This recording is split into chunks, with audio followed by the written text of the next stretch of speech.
Good afternoon, everybody. This is Peter, and this is our July 1st weekly radio address, or bi-weekly radio address. I hope everyone's doing well. I'm getting over a little bit of a cold, so bear with me, but I'm feeling pretty good. I have a few quick announcements I want to go through in regards to the website and other developments. The 208-slide lecture that was given in New York, most of it, at least, is up on the tools page for download through two torrents, one for Mac and one for PC. These are basically complete. Ultimately, I had to remove things like the copyright issues just because I don't want to put anybody in the responsibility of having to be at risk for stuff like that, because dealing with this information, sometimes people will come down on you in any way that they can. So those are always important. And if you do use copyrighted material, in general, you should always have disclaimers and credits right on the screen with that material. That's a good way as far as the fair use application of the copyright code, Title 17, and if I remember correctly. You can hide behind that. But so please download that. If you're not in America, obviously there's a lot of elements to that presentation that's that's relevant to America fundamentally as far as certain statistics.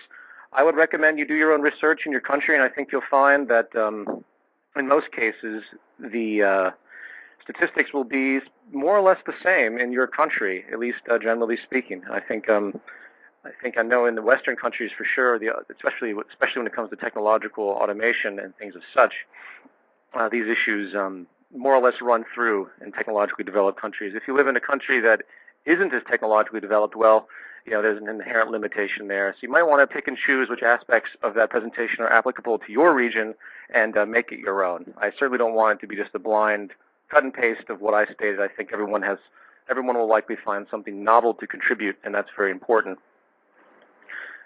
Coupled with that, I'm going to begin working more with the lecture circuit team, which I've been holding off on due to the fact that I wanted to get that presentation done, which was a bit of a nightmare because I had to redo the whole thing in an open source program. All attempts at conversion failed. Nevertheless, I will be in contact with the lecture team very soon, and I noticed some posts up on the forum in regard to people submitting their names who feel they are confident enough to be able to execute something like giving an hour-and-a-half long speech to a public audience in an efficient and productive way. So that will be an email that you guys will get fairly soon. By the way, I hope everyone knows that all the teams, even though they've been mildly disorganized up until now, in general, this has been a bit of a free-for-all as we're in development. I want to point out that for a lot of aspects of the movement and its structure, with the internet site, we're barely operational. There's so much going on in the background right now to get this thing autonomous in many ways, so we don't have to have perpetual admins interact with everybody, so people will know where to go. We have a developing help section for all of this, so please be patient with that. And I know there's a lot of excitement out there to do things, but try not to get all bent out of shape because things are not, operating as efficiently as they should be. Don't worry, we will get there. Coupled with that, there's also a new palette, so to speak, I've set up in the wiki section. If you go to the wiki, you'll find on the right-hand side there's a list of all the project teams and sub-teams. This is for graphic things or anything, uploads, downloads that are relevant that you want to share with people. I say it's a palette because that's the best term I could come up with. For example, if you're in the communications team and you have a document, rather than, having to deal with the forum and how difficult it is, it's good to go there and we can just start to make different document downloads.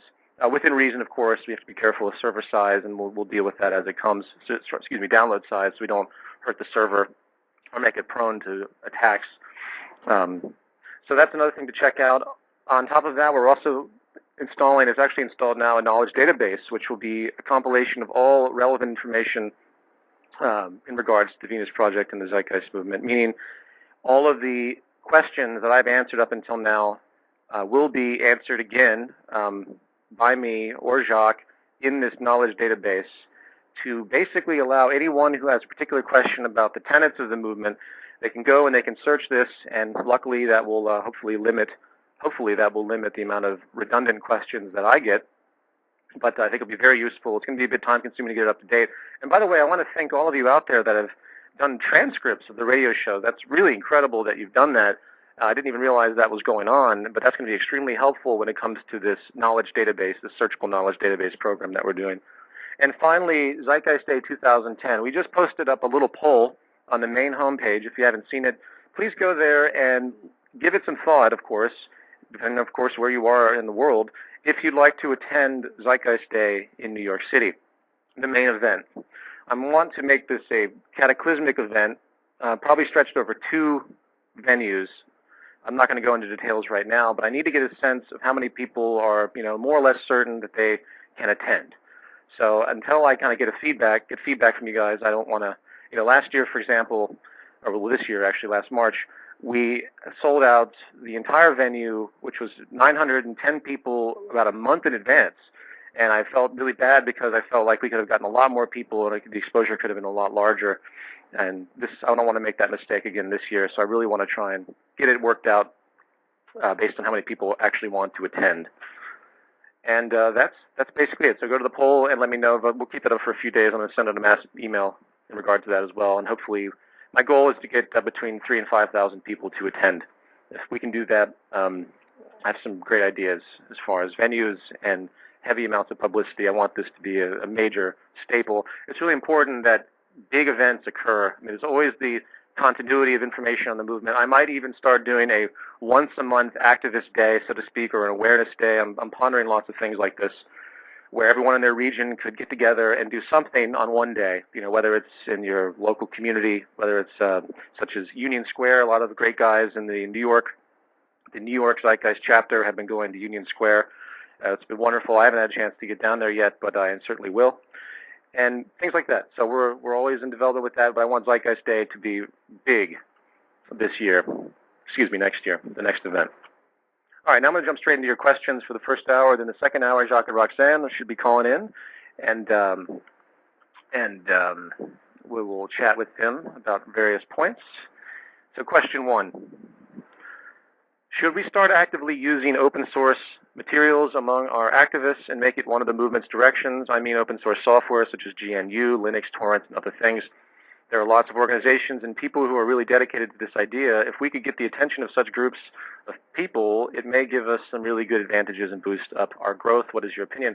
I personally, of course, love open source everything. And the reason I don't use open source in certain instances is just because of the state of the way I have things arranged at the time. The presentations in open source, I use torrents like crazy. The presentation is downloadable in torrents. So are all the movies. So, I'm absolutely an advocation of that. As far as what you're asking, as far as development, that's something definitely to consider. I'm not really quite sure what you have in mind. But open source, by all means, anything open source is an incredibly good thing. That's the way things should be. Number 2, will you invite other visionaries on the radio show? I think in time we'll get other people on. This show is, of course, only once every 2 weeks, and I'm really just trying to engage you guys. I never considered this to be a show, really. It was an address for the movement members. I've actually changed the description on Blog Talk Radio to be a little bit more broad because I want to bring in other people and not have it just limited to movement members. Because it has been getting very popular on Blog Talk Radio. Usually within a few days it's number 1, and it sits at number 1 for a couple more days, and then it kind of fades down as far as the most popular. So yes, in time we'll do our best to do that. We'll get there, and hopefully the radio show can actually be more frequent once all these questions are basically handled. I really just want to make sure everyone out there has a clear understanding, and we talked to Jacque and Roxanne a great deal. This is really for you guys. We'll call it number 2 since I misnumbered it. Peter, I have an idea. I'm not really skilled in graphics or anything, but what do you think about building a virtual resource-based economy city in the online world of Second Life? Second Life is a virtual world developed and launched on June 23rd and is accessible by the internet. A free client program enables viewers called residents to interact with each other through avatars. Residents can explore, meet other residents, socialize, participate in individual and group activities, and create and trade virtual property and services with one another. I have been hearing about Second Life from a few different members, and I've checked it out a little bit, and it sounds like a great idea in abstraction. It sounds like a unique, creative venture. I'm not sure the application, really. I don't know enough about it to see whether, for example, if the social aspects can be implemented. Is it more of a gesture where it's a 3D environment and you just kind of go in and talk to people? I mean, if you're dealing with real-time people in the environment that maintain the value systems of today, I'm not sure what the benefit would be, except maybe you can start to relay some of the technology That's a complex thing to think about. I have to learn more about it. But by all means, as a quick answer, yes, I think it would be great to develop any type of virtual world for the Venus Project because, first of all, Jacque's vision is so visually interesting that it would just be fun, I think, in general, even if it didn't have the aspects to it that would really the importance, which is actually the social conditioning point. But maybe it actually could. Maybe you could have automated structures and you could actually begin to entertain what a real lifestyle would be. Those are all things that would be very interesting to see. So short answer, absolutely. Number 3. Peter, everybody here realizes our current system is corrupt and obsolete, but our current system has evolved out of what was necessary. Our ancestors had an ideological doctrine to create the decisions of the society that was built around those ideas. My point is that the Zeitgeist Movement and the people that believe in a one world, one race type ideas do not have a binding doctrine or belief structure other than, quote, we need change and change now, unquote. There must be purpose and direction to navigate the personal life as well as the public sphere. Could you touch a little bit upon the personal fulfillment and survival, change from personal fulfillment and survival to a resource-based, socially and environmentally conscious society? Sorry for the long question. I guess I shouldn't apologize. That's actually a very good question. Everybody here realizes that the current system is flawed. Our current system has evolved out of what was necessary. Okay. Yes, first of all, I completely agree with you that this current system evolved out of what was necessary. I think it's important we realize that the corruption that we see is a byproduct of this system. And of course, there's heavy amounts of manipulation that make the system look inherently despotic, which it is, but not just because of manipulators. We've had to tolerate the negative byproducts of this monetary system for a long time. And when it first came about, I think it was actually quite a positive thing. But as we grow and evolve and change and look at the problems that arise and grow, and unfortunately, the problems that used to exist, let me explain this better. Every time better developments occur that help us, it seems that in a lot of ways, and at least to a certain degree, other problems begin to arise. And I think it doesn't have to be that way per se, but I think when it comes to the monetary system, it's the classic example. We had extreme scarcity when we were early on in the species, and we had to do something to divide up what there was and reward people for their contributions on some level because there really wasn't enough to go around, and this has been dominant to this day. I reiterate that because I think it's a very important point. A lot of people, I've had people email me say that, it's just, the monetary system is in and of itself a, quote, conspiracy. That's really not the case. It certainly breeds that type of element, but that's definitely not the only issue. It's an evolutionary product, and we are trying to evolve out of it, and that's an important point. As far as the rest of your question, our ancestors had an ideological doctrine which was built... Okay, hold on, let me read through this so I can get a clear understanding. It sounds like what he's asking is that we don't have anything to express other than the fact that we need change and change now, and that there isn't purpose and direction. Well, what I would say to that is the binding structure is understanding natural law and moving from the mindset of narrow self-interest to one of holistic social concern. Until we do that, you're going to have nothing but problems. And there's many different avenues that can be taken to exemplify that. For instance, Jacque has stated repeatedly that until the world learns to work together and share the resources of the planet, in this new age of abundance that we are now dawning into with technology, we have to do this, or the wars and the corruption on the level that we see now will never cease. We're not advocating a utopia. There's no such thing as all problems disappearing, because every new advent of something creates another problem in a lot of ways. For example, there's an old Carl Sagan quote, which I always loved, and he said in one of his videos, he's like, it's almost as though there is a God. He'll give you nuclear technology, which can, say, let you explore outer space, at least in that point in time, or you can use it for good, in other words, or you can use it to destroy yourselves, and you can build nuclear weapons. And that is that's a very interesting point. So as things progress, it seems that certain things can be used for good and certain things can be used for bad, and the better things get, the more accelerated that problem becomes. And I think that's where the value system comes into play. And as I've mentioned before, nanotechnology has the ability, if you read about nanotechnology, some of the speculations, of course, because it's not where we talk about it being, if you hear Jacque and I talk about it, it has the capacity to have outrageously problematic effects, but it also has the capacity to have absolutely incredible effects, to the effect of creating things that, creating materializing matter, essentially, not materializing matter, but reorganizing molecular structures, molecular engineering to create useful tools and objects to create an abundance on this planet. In a lot of ways, you can create artificial machines that can actually mimic what the real molecular structures that would occur in nature would do. And that's kind of a paradoxical statement, but what I mean by that is you could have a wall, and it could be made of these little machines, but you would know they're little machines because they look it looks exactly like the general structure of matter as you see it today. And just like a light switch, you could have that wall be a solid structure with all the elements of a hard object, and then you could flick it off and you could walk straight through the wall, and the molecules would move out of the way around you. And then that's just an amazing concept when you begin to understand what nanotechnology is about. And I throw that out there as sort of a sci-fi gesture. It's not that that's really useful, but the materialization of matter is going to be powerful. That also means the materialization of weaponry. Artificial intelligence means that we could do all sorts of amazing things with factories where it doesn't require human labor. It also means that we could have tanks that could just blow up anything fully automated with programming so they can think for themselves, or tanks is a crude example, but machines. And actually the military has already talked about fully autonomous killing machines, and I'm sure the Pentagon has things like that in development.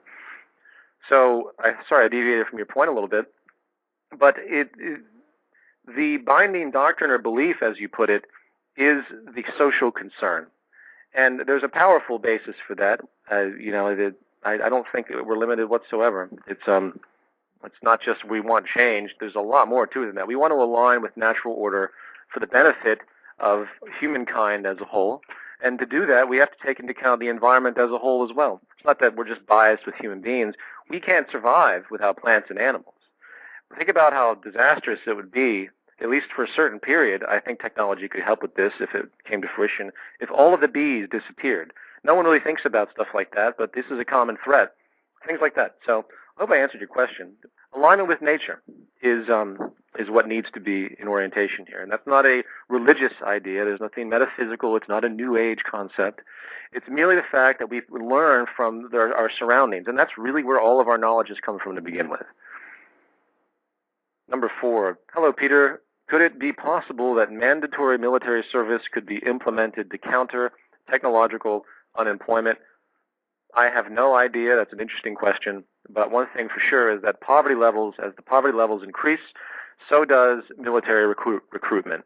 In fact, I would have to say that it's in the best interest to keep poverty in this country, and probably in many countries, because the more poverty there is, the more military recruitment there is. And that's been proven definitively. If you want, what do? They manipulate kids, saying you can go to college, you can get a technical education. They lure them in with video game leaking animations to make them feel it's like an exciting journey. Little do they know they're being pulled into an establishment that essentially is going to carve out little robotic hired assassins. And sorry to put it crudely, but it doesn't matter what technology you're playing with. It doesn't matter how cool it might seem or whatever knowledge you're gaining. You're still a hired killer in abstraction. Number 5. Do you think we will ever find ourselves in danger at the hands of our government if the internet is taken away or our ability to defend ourselves with communication is drastically diminished despite our efforts? What might we do to prevent ourselves from being really labeled and punished as so-called terrorists? That's a great question, and I unfortunately can't be optimistic on that one. I really don't know, and I'm not really interested in speculating because I don't really care. In the end, there's actions that will be taken to defend ourselves as far as information. There's many things that can be done. People talk about the internet being shut down and censored. I don't see that happening anytime soon, and as I've stated many times, the moment I see stuff like that begin to come to fruition in the States, such as it is in China and it is in other countries, there's going to be a massive upheaval, I think, not only by people that are activist-oriented, that regard their free speech, but also by the general public that will feel that they are also limited. There's a cultural climate that's been that has a massive precedent, and I think it would be extremely detrimental ideologically for the government to attempt such a thing, unless, of course, there was another absolutely catastrophic false flag terrorist attack, and they were able to turn the public one more time in absolute irrationality to pull something like that off, as they did with the Iraq War and the Afghanistan War. But, as far as defense of ourselves, we'll take that as it comes. Number 6. There has never been a time, to my knowledge, in human history where people trying to make changes or disrupt the status quo have not been prosecuted. What is to decide, I think he meant who is to decide, I'm sorry, I don't understand this sentence. When they start coming, but I do know one, sorry, this is a very fragmented statement. Okay, what he's asking is, he states that we have to be very active and loud when there's prosecutions that might occur. This kind of goes back to the prior statement. Yes, of course, the model is Martin Luther King and Gandhi. If you want to understand what works, read A Testament of Hope by Martin Luther King. Number 7. Hi, Peter. I keep noticing people asking you a lot of questions about environmental issues.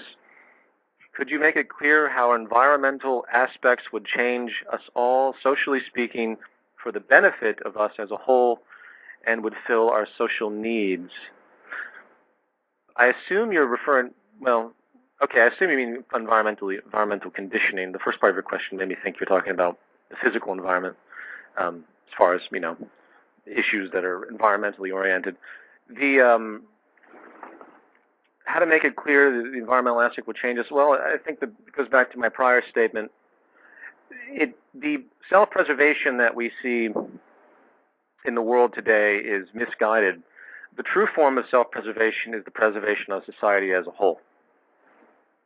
And until that occurs, no one's safe. And there's no such thing as security. So the environment has to shift to the effect where people begin to understand that. And I'm trying to do this transition with the films. The new film is going to be more extensive on subjects like this. We also have to shake off a lot of the mythology about so-called human nature and the various definitions and semantic interpretations of that term. We have to realize that while there are powerful genetic aspects, the environment really shapes our way of looking at the world and what we decide to do. There's a study that was done that I think all of you might want to look into that was very fascinating. And I'm sorry, I don't have this in front of me. I should have looked this up. But it was a study done with a bunch of college kids, and they were put into a prison artificially. And the program divided these college kids up. Some of them were guards, and some of them were inmates. And to make a long story short, this study revealed that these normal college kids, above average kids, normal, so to speak, they began to engage in extremely despotic behavior once they were given these roles and once they were brought into this particular environment. And the parallel is absolutely acute to what happened in Iraq in the Abu Ghraib scandal with all of the torture. These were, in fact, there was a very unique and disheartening comment by a mother that I read when all of that was going on, how her daughter returned to visit, to visit. Her daughter returned home after her duty. I think she had to go back. And the mother said that she had completely changed. She was a completely different person. This is an interview with a news reporter.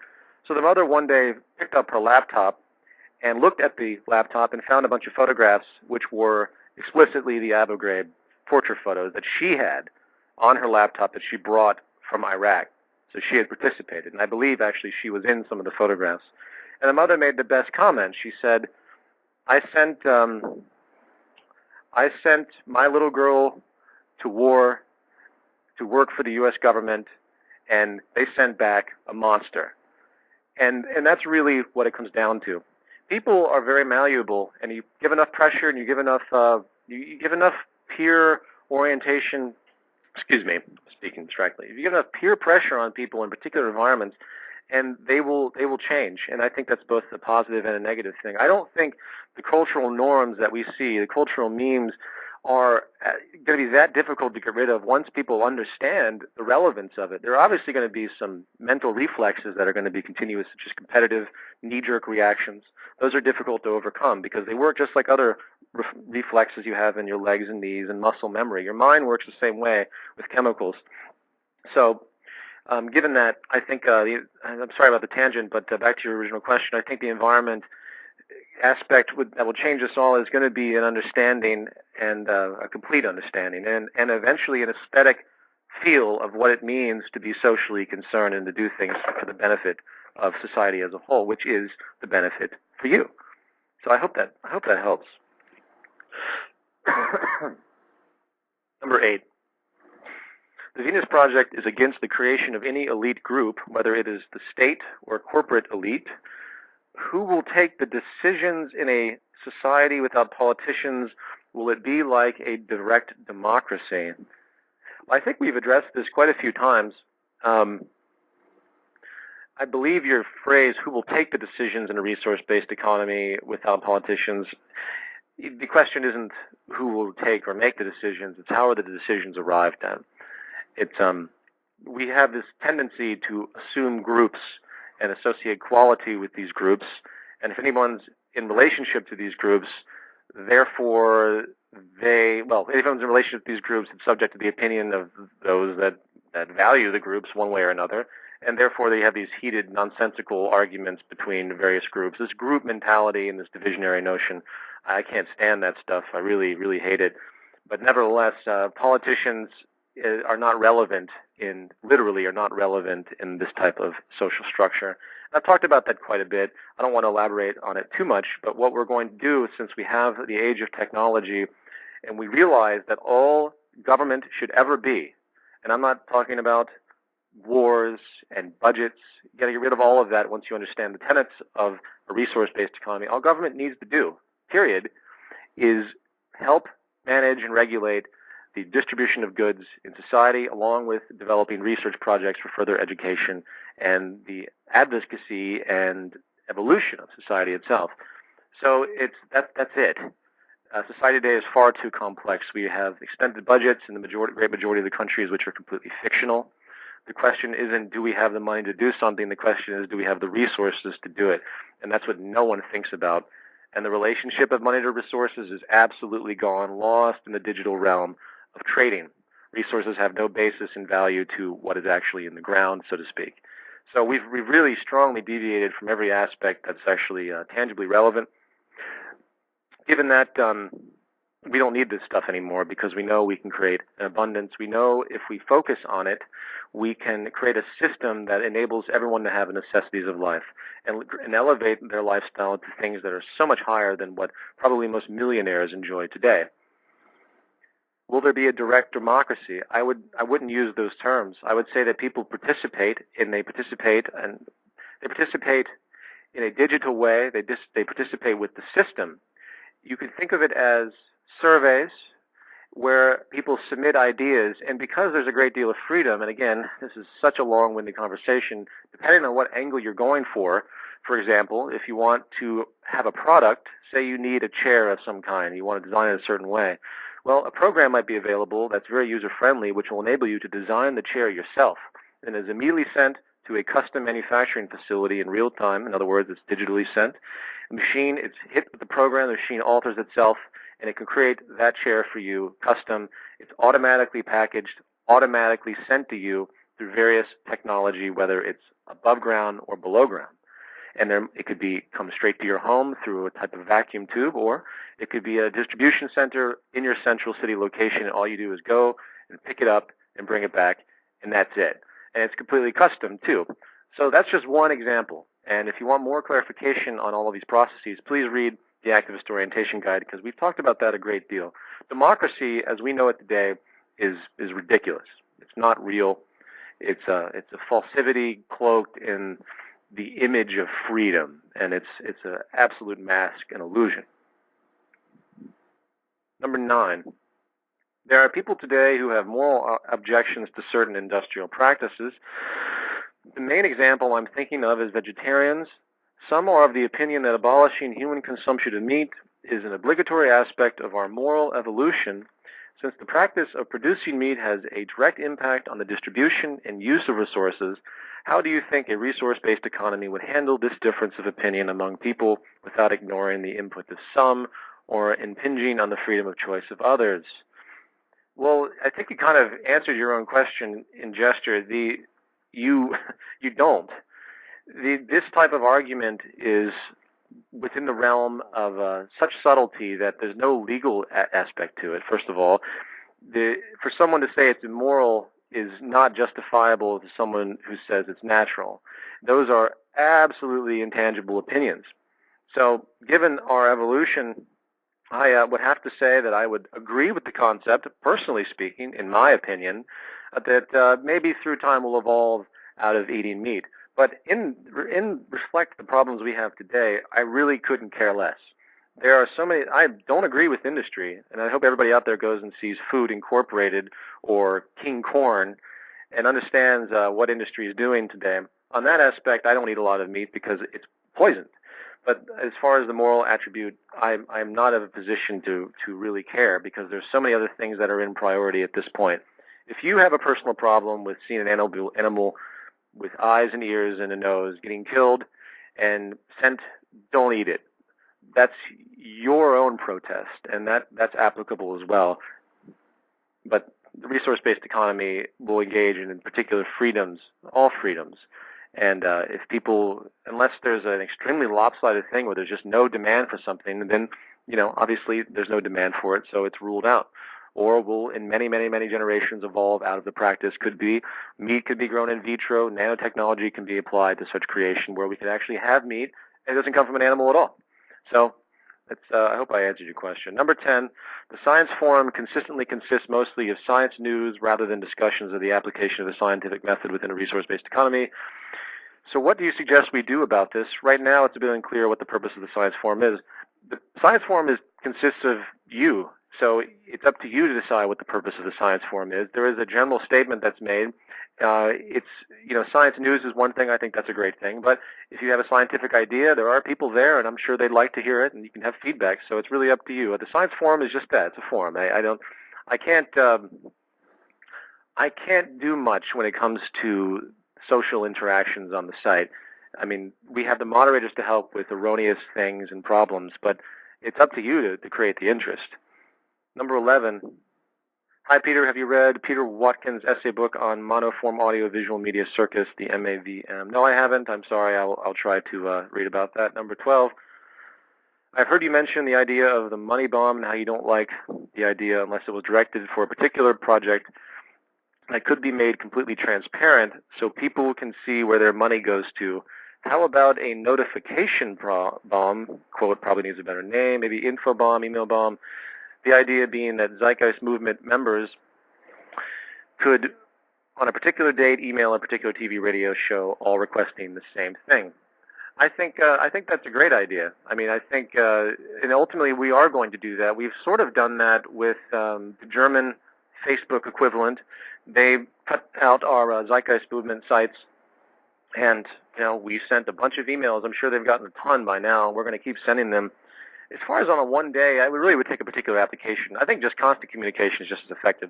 But maybe a context will arise where that's applicable. We'll see. We don't want to get into like a spam type of environment, though. There has to be a reason behind it and who we're emailing.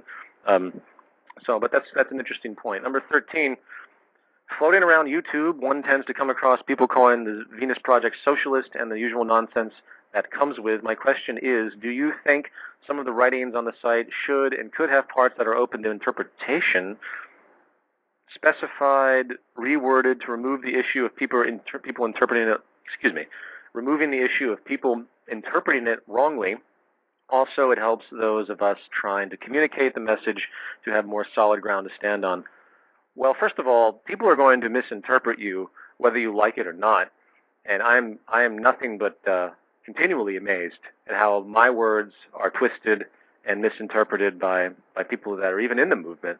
And there's reasons for that. Every statement, I'm talking at you guys, and we talked about this on another radio show with Jacque.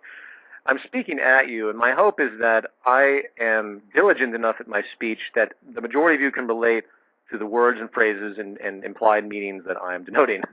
And in very many cases, especially when you use complex terms that have heavy semantical counter definitions, it's very problematic. Very problematic. I've talked about communism before and gotten emails that absolutely redefine the term and denote that I am incorrect. But their definition, it comes from a entirely different textbook association. They're not clinical enough, and they're more idealistic. So I hope that makes sense. So you have to be, it's a fine line to walk with that. There's no such thing as a universal language at this point where I can communicate 100% effectively exactly what I'm talking about, because it's not going to be interpreted correctly, in other words. So those of us trying to communicate, as you say, the message, want more solid ground to stand on, what I'm going to say is that the knowledge database that we're going to create is going to try and deal with almost every question that's been asked to me so far and posed to Jacque, and we are going to attempt to answer it from every angle possible. So, and that's the whole point of the knowledge database. So you kind of have to pick and choose your battles also. If you run into somebody that's throwing out random words and they're pegging you with random labels and they can't define any of them and they don't see anything that you're saying, they're not listening to background reason, they're not listening to reason at all, they just label it based on their limited familiarity with a particular subject, at most costs, just move on. There are billions of people on this planet. If you run into stubbornness on the level where it's obvious that you're not going to so-called win, you're not going to convince them, they're not going to open their mind, don't waste your time. I'm not wasting my time anymore. And I've denied many, many radio shows because the mentality of the hosts, I can tell all they want to do is argue.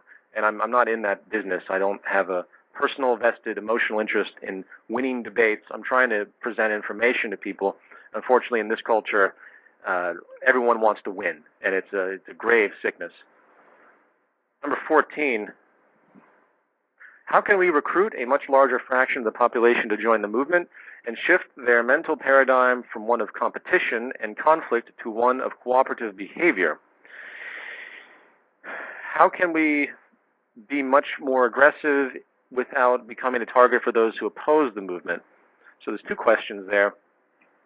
The recruitment is based on how much energy you put forward and how much larger projects we can get going. That's why I have these chapters going. The chapters are slowly being developed. I have about 30% of all of the states covered, and they're being developed now. We're going to have a whole section on the site for the state chapters.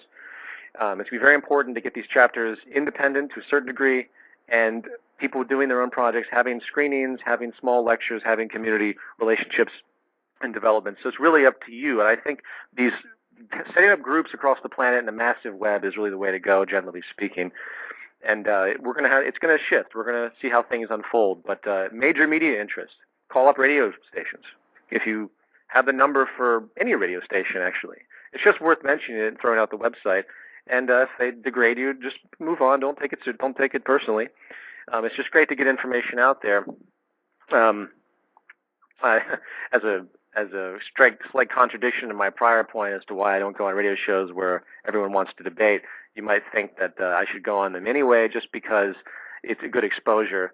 In the sense of having to deal with the aggravation of some of the people that have tried to interview me, it's more of my own personal emotional issue. But when it comes to calling up somebody for 1 minute and dealing with just a nice statement about the movement and getting it out there for the general public without having to deal with the erroneous scrutiny and endless pontifications of someone that might disagree with you, that's actually quite good, and that's something that I think people should do. Number 15, actually, hold on, number 14, there was a second part to this question. How can we be much more aggressive without becoming a target for those who oppose the movement? You're always going to be a target. As the movement grows, so will the opposition. The great thing about the opposition at this time is that they have nothing to stand on. I've heard very little, actually, very few tangible critiques that actually have a staple of integrity, to the effect where people just, again, throw out labels.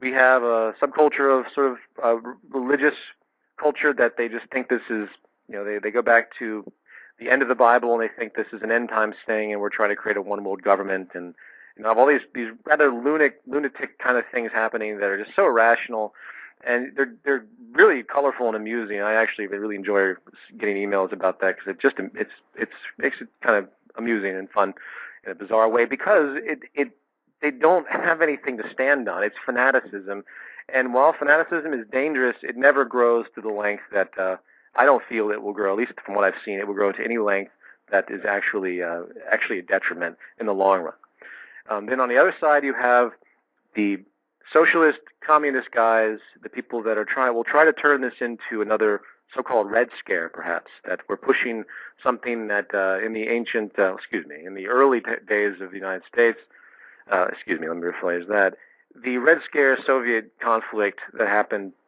in the Cold War, I could see people try to bring up this idea thinking that we're trying to instigate some ideology that would be suggested to be combated by the government and things like this. I have a feeling this will come up more so in the future. But that really has nothing to stand on either, because there's a great deal of information out there that describes how the communist element was blown way out of proportion. You had this fear of communism, which was absolutely irrational. It had no general basis. The terrorist notion today is just as ridiculous, but the terrorist notion today, at least in its abstraction, has a viable basis of someone strapping something on and blowing something up. The whole fear of the communist ideology and the Red Scare and anybody that was in the States, all of that stuff that occurred. If you look back on it, it's just mind-blowing how lunatic, how just insane it was, because there was no real basis. They prosecute people just because of what they believe? And that's basically what it was. It was essentially a thought crime prosecution in the States when it came to communism, which I thought was amazing. And I'm not supporting communism. I just think the examples are amazing. We have history on our side, and I think we have to be very privy to the games that have been played and point them out really, really quickly. That's very important. Number 15. I happen to work in a trading company specialized in importing solar panels from China to Spain and installing them with our Spanish clients. I do this to make a profit, not out of philanthropy. These panels are produced in China, which means they are produced using big amounts of dirty energy, not paying much attention to toxicity. The panels are used for on-grid projects, not for private houses looking for energy independence. So in working in the solar energy industry, in this way, a part of the problem, a sentence is truncated. So in working in the solar energy industry in this way, am I more a part of the problem or of the solution? Well, that's a very interesting statement. I would have to say that you're more of the solution in an odd way, but then again, you're also perpetuating many aspects of this criminal structure that we engage in. China, of course, is very abusive to their workers, generally speaking. I think, it's a give and take. But you know what? This is the system we live in, so don't beat yourself up over it. I think it's your threshold of tolerance. How corrupt do you want to be? You could be doing a lot worse. You could be making solar panels that are used for military ventures. I'm sure they have that stuff by now. Is that good? Obviously not. But nevertheless, I can't answer that question for you. You have to use your own judgment and your own peace of mind to value what you're doing. Number 16, what do you see happening in the world socioeconomically between 6 to 12 to 24 months? In the movement guide, you talked about the possibility of 50% worldwide unemployment. Can you expand on that and I think I misread here, specify a time frame or breakdown? Time frame of breakdown. Well, first of all, the 50% notion of unemployment was a speculative concept. I think it's easy to see how 50% worldwide unemployment could be obtained. I actually don't know what the worldwide unemployment scheme is. I'm curious to find out. I was beginning to research that, but it was very hard to find statistics from certain countries. Not to mention, when you look at unemployment statistics, there's a lot of things that are not taken into account, such as underemployment. That's a big one, because underemployment is massive, and it's almost just as detrimental as unemployment in many ways. It's still poverty. As far as technological ingenuity, as far as technological unemployment, this is something, if the public becomes aware of it and the corporations get more and more excited about, and they neglect to see, which I know they will, to see the fact that every time they replace a human worker, they're replacing the consumer, therefore they're limiting people coming to buy what they're making with their new machines.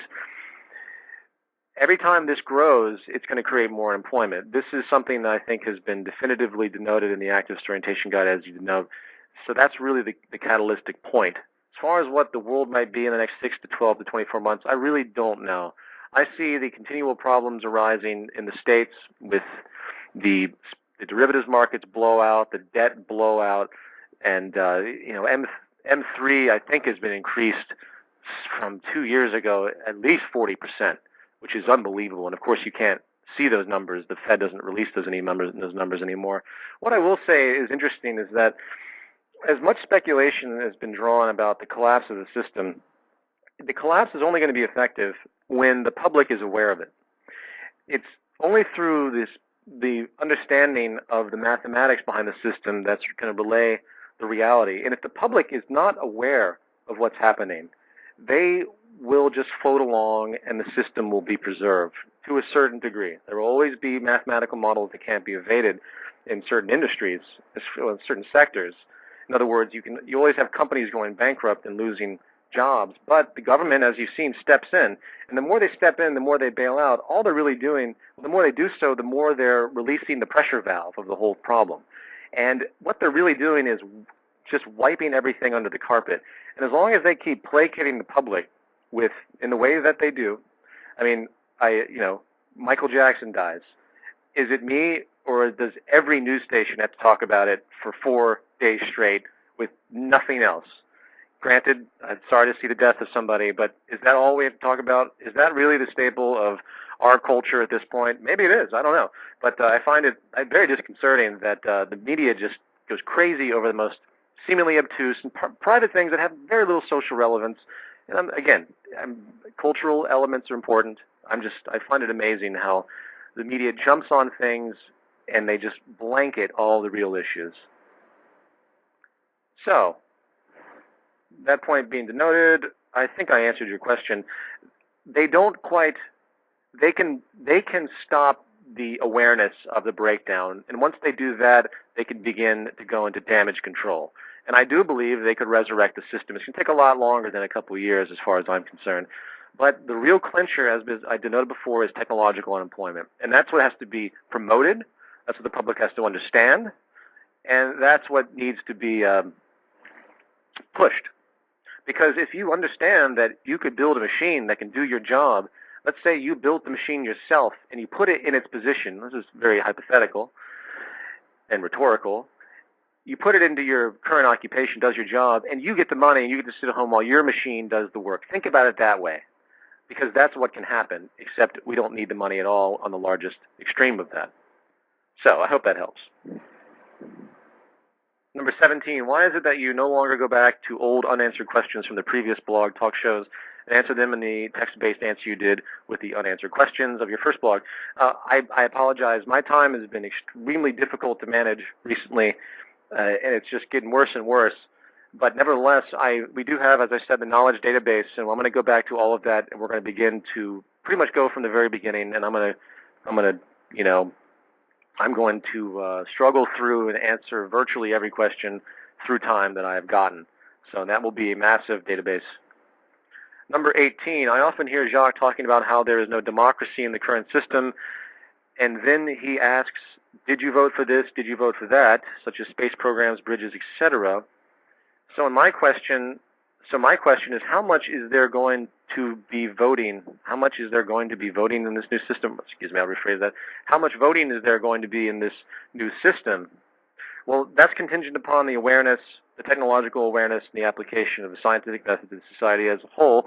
Sorry to use that sort of seemingly blanket statement, but the issue comes down, what's the best example I've used? I think the best example is the bridge. Say you have a bridge that you want to build. The only issue that we think of that is subjective is where the bridge goes. As far as I'm concerned, that isn't subjective. If there's a necessity for it, and it doesn't cause a negative retroaction as far as its physiological basis, then it's done. And then the issue comes down to, do you vote for the rivets? Do you vote for the bolts? Do you vote for the architectural structure? No, because society trusts the fact that scientists and engineers actually know how to create the best, at least to a certain degree. In our current system, it's always to a certain degree because of the limitations of the monetary system. They will use the most advanced tools and the most advanced techniques known, and that is it. That's exactly what we do, except we apply that to everything. So as denoted in the presentation, there is no There is no Republican, Democrat, conservative, or liberal way to design an airplane. It's a completely technical process. And society is the exact same thing when you get down to the bottom of it. All of the subjective, religious, superstitious whims that we have today, as relevant as they are to historical reflection, are becoming growing and increasingly more hindering as far as the social organization of society. So we have to apply science to everything, and it just makes perfect sense. It's an obvious inferential extrapolation. So when it gets to that level, what exactly is there to vote for? And I hope that makes sense. I know that's a complex issue, and I'm going to expand on that a lot more in the new film. It's a very important one. I'm not getting very far with these questions. I'm going to bring Jacque and Roxanne on in about 8 minutes. Number 19, do you think that a political movement would be a better way to gain popularity?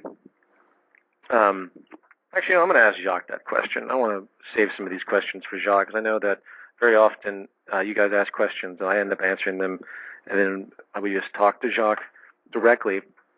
So let me ask Jacque that question. Hold on one second. I want to check something. Okay, number 20. Did you know that there is a site offering $250 if you can prove that some of your statements are wrong? Hold on a second. These questions are missing words. It's worth a check out. It's called the ZeitgeistChallenge.com. Yes, I'm very aware of the ZeitgeistChallenge.com. It's been emailed to me quite a few times, and I'm amused by the whole thing. Very, very quickly, the ZeitgeistChallenge.com has a $250 award for various issues that are in Zeitgeist Part 1. The whole thing is basically ridiculous because in the requirements to win this $250, you have to prove that you have to find the primary sources that are pre-Christian. And the problem with this, if you're talking about pre-Christian primary sources, is that many of them don't exist. You have to rely on historians, and you have to gauge probabilities based on historical reference. And that's the biggest flaw with all of this. No one can win this $250 because it's impossible based on the requirements that they're denoting, because it's subjective. And I will admit that. Zeitgeist Part 1, it's not that every single fact doesn't have a counter-interpretation to some degree. All historical religions have that. You're dealing with mythology. You're dealing with stories that have thousands of infinite interpretations in many ways. It's the collective brand of all of these that give you the insight of what the truth is. And it's sad. I mean, even in the site, they say that they dismiss Gerald Macy, and he's not a primary source. Gerald Macy was a very, very brilliant individual who lived in the 1800s, and he worked with a man named Samuel Birch, who actually wrote a dictionary, one of the first dictionaries on hieroglyphics. And it was in that same century that they discovered that I think Champollion, if I remember correctly, discovered the Rosetta Stone, which enabled people to understand the Egyptian hieroglyphics again after thousands of years. So as far as I'm concerned, that's a primary source, because they utilized these tools. The Egyptian information was lost for a very, very long period of time, and it was regained in that period. The reason that other scholars don't talk about it is because they don't have the courage to do so. And I think that's a very important thing. You have to be very brave, especially during that period of time, to be extremely counter-establishment. And Massey was extremely brilliant. If you want to have your mind blown, I strongly suggest anyone read A Natural Genesis by Gerald Massey. This man isn't some poet, as they denote. And then beyond that, the whole thing isn't based on Massey either. There's plenty of other historians that denote all these attributes. So just for fun, though, if you do go to take the Zeitgeist Challenge, ZeitgeistChallenge.com, and this goes to show something that I thought was very revealing. And you scroll down, and it says, it has a poll there. It says, I think Zeitgeist Part 1 is, and it has this list of things. If you click through, or actually, I think it's right on the, it's right there, yeah. Well, if you click through, it's even more amazing, because it goes to show who's actually attracted to a site like this and who might actually be kind of behind it. The first one that you click through in the poll, it says scholarly and intellectually stimulating. And this, of course, amusingly enough, dominates the entire poll. But the second one, which is a little about like 40% of the first one, it says, I think Zeitgeist Part 1 is, quote, disinformation cloaked in atheism but used to indoctrinate truth seekers into ancient mystery religions. I don't even know what to say to that except wow. So that I think you see the bias immediately. Is my point. I love this stuff though. It keeps my life interesting, as though it isn't already. Number 21. If our current goal as a group is to get a movie out to the masses, why do we not set a date for everyone to donate a single dollar? This could take care of a lot of expenses for the movie. If everyone on a voluntary basis donated $1 a week, we could have this done very soon. Seriously, I assume you mean the main film that the Zeitgeist Movement wants to present. I think that's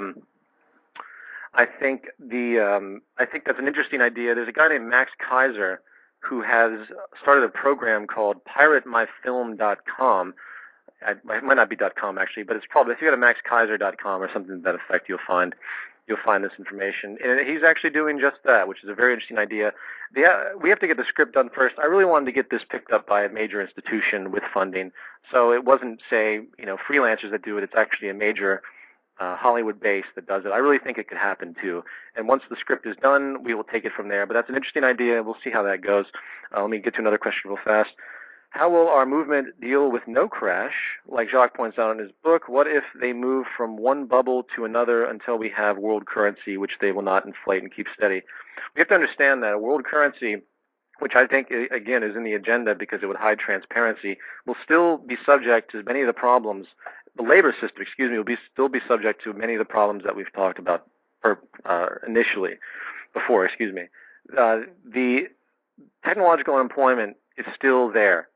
And people need to understand that. We can overcome a lot of the shenanigans of the establishment once people realize what the possibilities are. And that's what we're about, telling people about the possibilities. Because once they understand the possibilities, there's nothing to stop them in a lot of ways.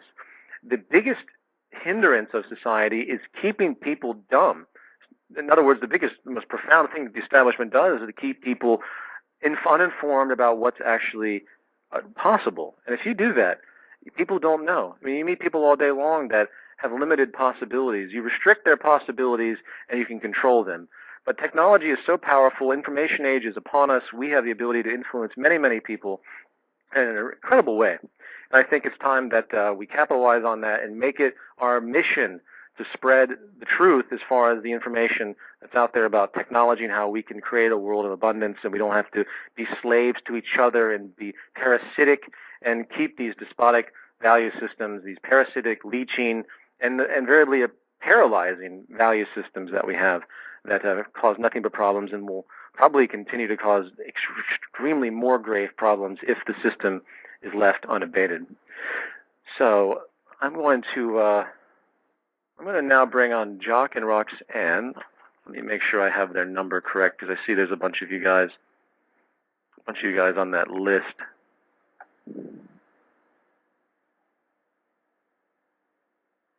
Yeah, there we are. All right, one second.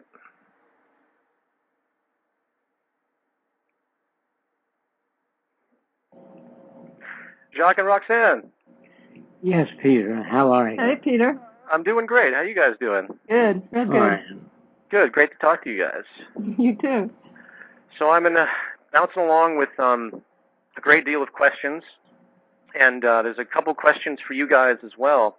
But I had another list of points. I was going through a lot of the notes I took last I spoke with you, Jacque, and there's some really great points that I think you haven't addressed in the radio show, and I wanted to just kind of throw them out there. They're a little more philosophical in a lot of ways, but I think many people out there haven't thought about these issues. So I'm going to make some statements that you've denoted, and I'd like to get your feedback on these statements. For example, you once stated that all behavior is abnormal until it is codified. Can you elaborate on the fact that... I'm not sure of what you mean there. Well, you mentioned in a conversation with me that all of our behavior is in fact abnormal until it is codified, assumingly by the establishment. I'd say most of it is. Okay. Maybe I miswrote that, but I think that's an interesting point. Yes. Well, as you're growing up in society, as you're a child, the language you learn is an old language that had been established years ago, and your parents begin to indoctrinate you with either Christianity or whatever religion is dominant in your culture. They also present you with their similar values, the kind of food you eat, the kind of people and relatives that you have, and your conduct is also presented by your parents and your friends, your school teachers, and through education, they tell you what the desirable conduct is. So they tell you how to cheer your school, how to cheer your country, and almost everything you do is indoctrination, unless you read books that come from a different frame of reference. Then, of course, you run into trouble. People begin to call you names or use labels, call you a communist or a socialist, whatever it is that they think motivates the difference. As you explore different areas of thinking, you begin to lose contact with the average person, because the average person doesn't read the same books. And the trouble with many intellectual people is they read a lot of books, maybe 100 or 200 books, and they always approach people with the last book they've read. And people haven't even read the first book, so they don't know what you're talking about. They have difficulty identifying with you. Although in our society we talk of communication, I don't think we communicate very well. I think we talk at each other rather than communicate. The only real communication that I know of today is engineering communication, chemistry, mathematics, that is interpreted in a similar way, whereas everyday language is subject to interpretation. So what you say to another person may not be translated as you intended, so you run into problems, unless we begin to use more scientific terminology. In other words, a blueprint, for example. If you send a blueprint of an airplane to Japan, they turn out the same thing. It's not subject to interpretation.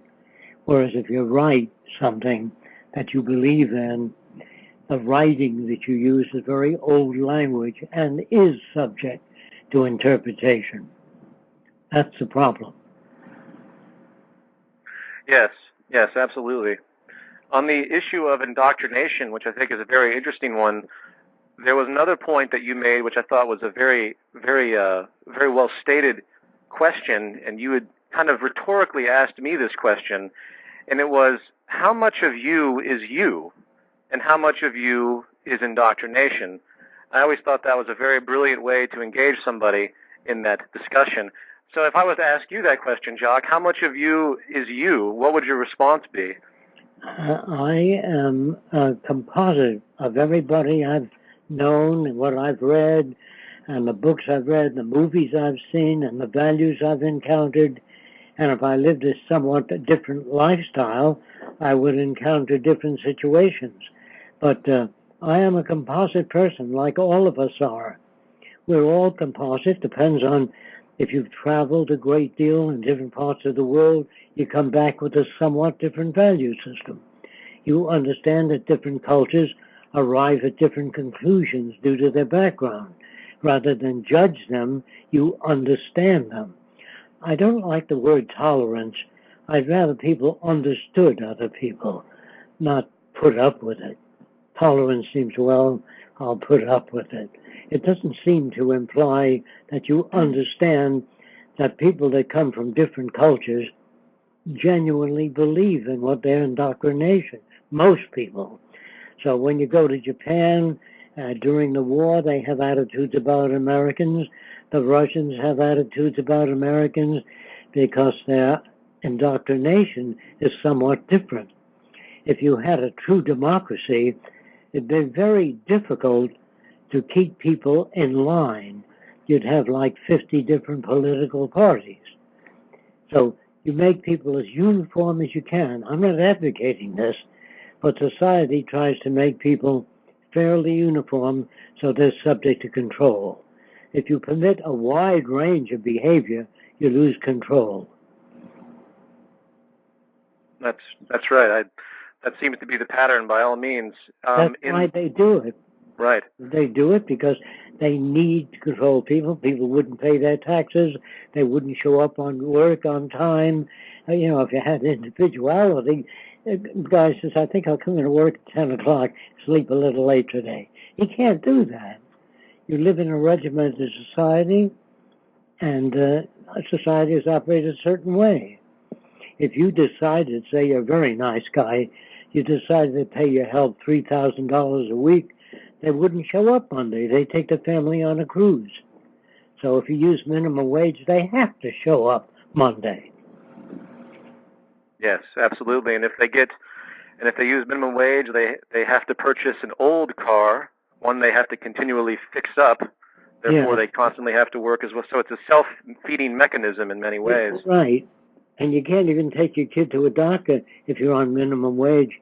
You have to take them to a clinic, take a day off work, lose your pay, increase your debt, and then you can't keep taking them back. You can't afford to. You want to. In other words, the stresses imposed upon people by the type of economic system throughout the world is very painful. And I think all that can be easily overcome. Not with difficulty, easily overcome. I absolutely agree.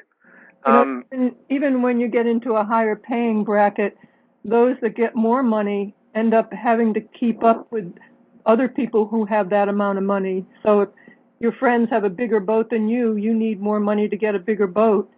You have all those values that are imposed upon you. So you're under the same situation in a lot of ways. Yes, absolutely.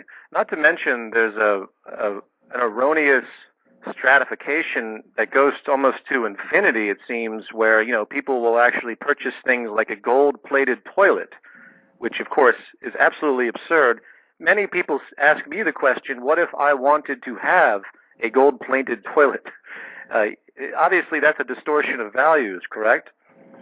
I would say so, but it has to be compared to something. Within your culture, it seems to be normal. Within this culture, changes in fashion and all that seem to be acceptable because you're brought up in that kind of culture. What you really need is sensible clothing that fit well, that breathe, that's self-repairing, that is self-creasing. In other words, you really need certain things, but you can't identify what you need due to the fact that you're brought up in a primitive culture. It's like believing that people have free will. If you believe that people have free will, of course we all feel we have free will, we feel we're making our own decisions. But ask an Eskimo what he wants. He says, well, he wants a good season of hunting, and he wants an igloo that's stable, and he wants a lot of seals, and he doesn't like to put his grandmother out on the ice if the hunting season is good. If there's scarcity, he may have to put his grandmother out on the ice. In other words, what can an Eskimo ask for except that within the range of his experience? An Eskimo cannot say, I'd like a stainless steel refrigerator with an acoustical system in my sound unit. He can't ask those questions because he's never been exposed to such values.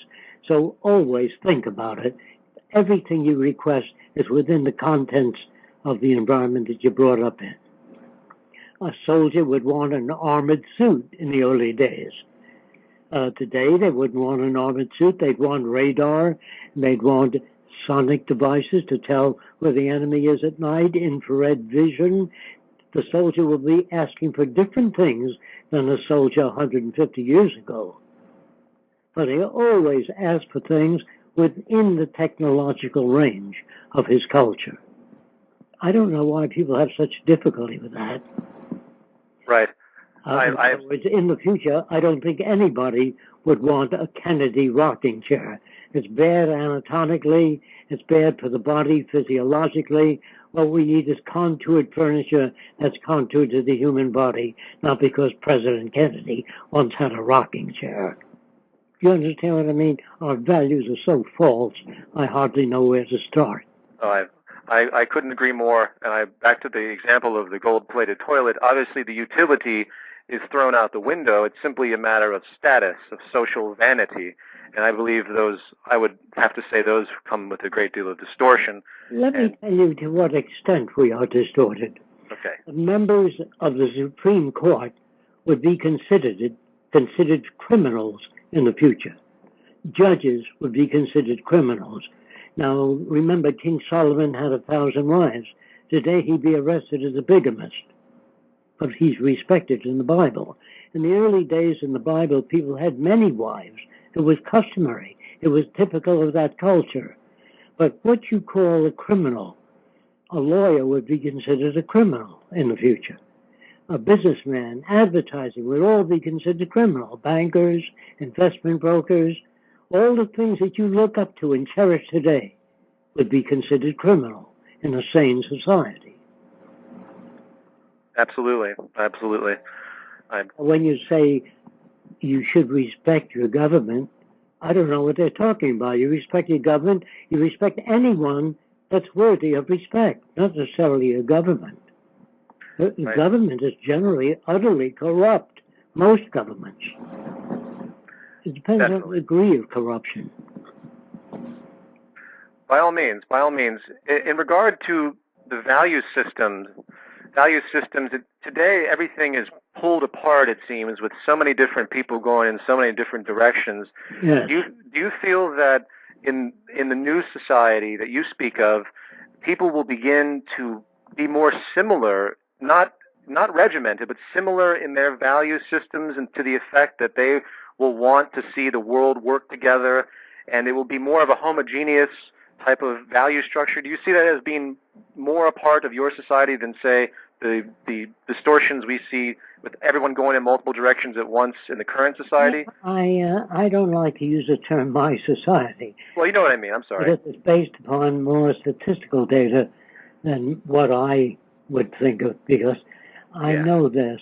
I know that people ask me all the time, would people be alike in your society? Because they live in such a uniform type of environment. They would be alike in many different areas. They would all be against war. They would all be against destruction of the ocean, the air, and the environment. So there's nothing the matter with being sanely alike. I couldn't agree more. I think people lack common ground at this stage. Everyone's obsessed with their own individuality to a very negative degree, in my personal opinion. But I think individuals, they wouldn't be able to talk to each other. Good point. I can assure you that.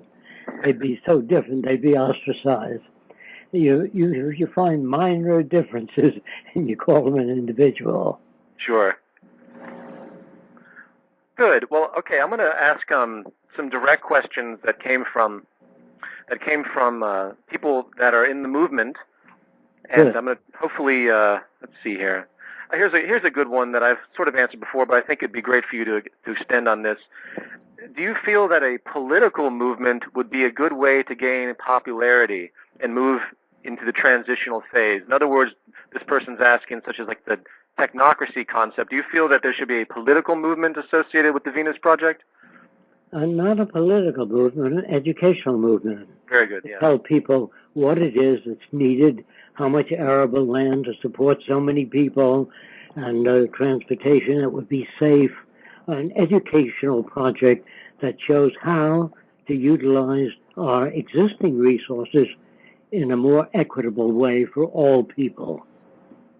I think that all people need medical care from birth to death without a price tag. And that goes for everything that they need should be available to all people. Anything less than that will produce what you call aberrant behavior.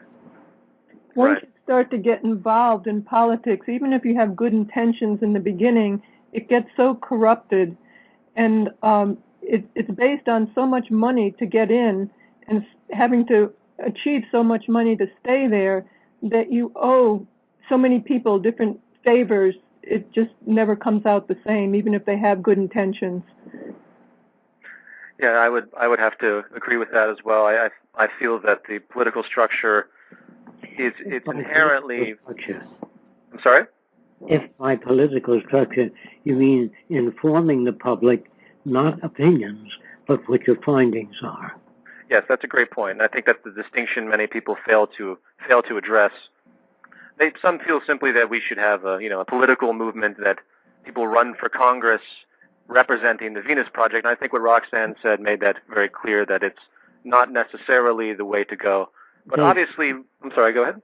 They wouldn't be permitted to be what they have to be. Yeah, They'd have to modify their language and modify their values. If it's a political party, you have to consider the value system of the majority if you want them to put you into power.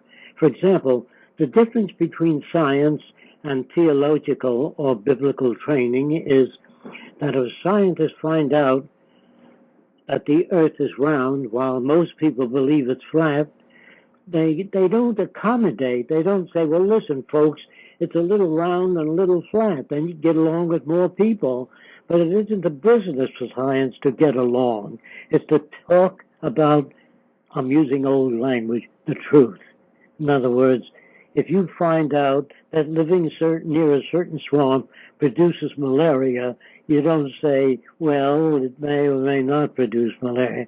You can please the people that live near the swamp, but you tell them there seems to be a high correlation living near a swamp and malaria. In other words, the scientist is supposed to state things as he finds them, not to accommodate to the public point of view. People say, well, if so many people believe something, there must be some basis for it. Most people once believed the earth was flat. That doesn't make it flat. Right. Most people believe in demons, and some people, like in the Hawaiian Islands, they believe in little people called the mini-hoonies. That doesn't make it so. Even though the majority of people believe something, doesn't make it so.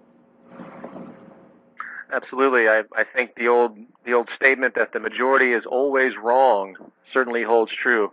I hate to say that, but it seems to be that. It's not that they're wrong. Their indoctrination was set forth to keep them at a certain level. In other words, remember when slavery existed in America, you were not permitted to teach the slaves to read. If you did, they would be difficult to manage. Right. Well, if you made it possible for people to become intelligent, whatever that word means to you, you could manage them. Good point.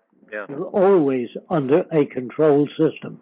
Although fascism is rigid control, the free enterprise system is based on controls that will perpetuate the free enterprise system.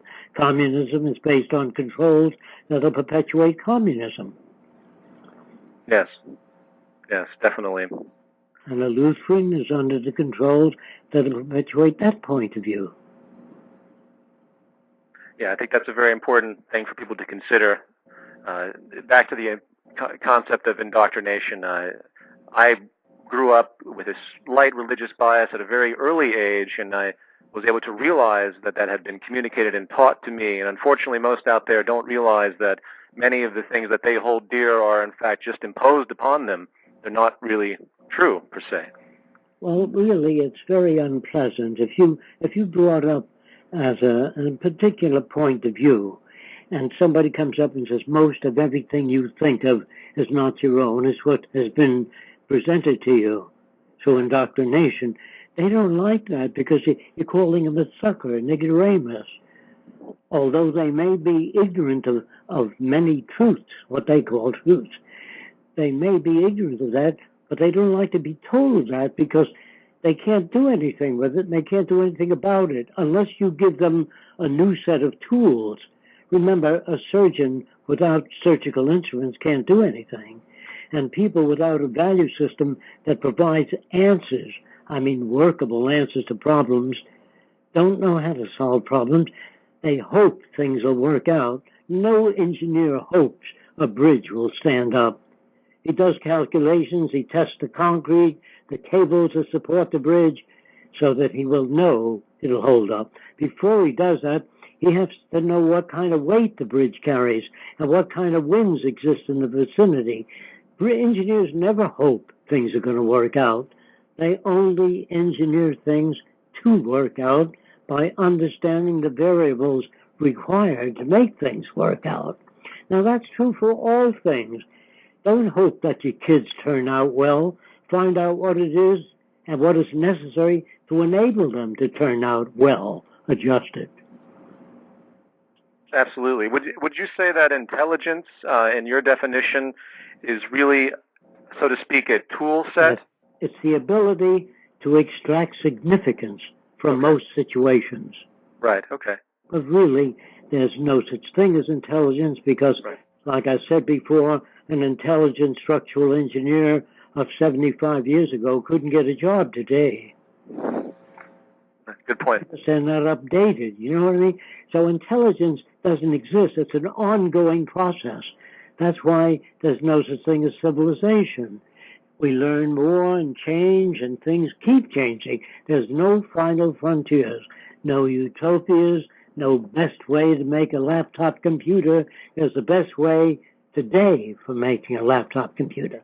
But in the future, with new advances in technology, they'll become smaller, lighter, better, faster, and cheaper. Yes. There's no fixed ideas. We don't have a fixed idea. People say, well, what will your society be like? The question is when? 10 years from now, 15 years from now? It differs continuously. I like the definition you give, Jacque, of closer approximations of reality. You know, if you're into a world of Christianity or any type of religion, it's really not appropriate to what's real out there. Demons and devils and, you know, the devil got into you. They still talk about the devil being in you. It's just not real anymore. We've learned so many better tools of how to deal with the earth and one another. Instead of the religious people think in terms of right and wrong and good and bad. And today we know that we have better ways of evaluating how people behave the way they do or why they behave the way they do. Absolutely.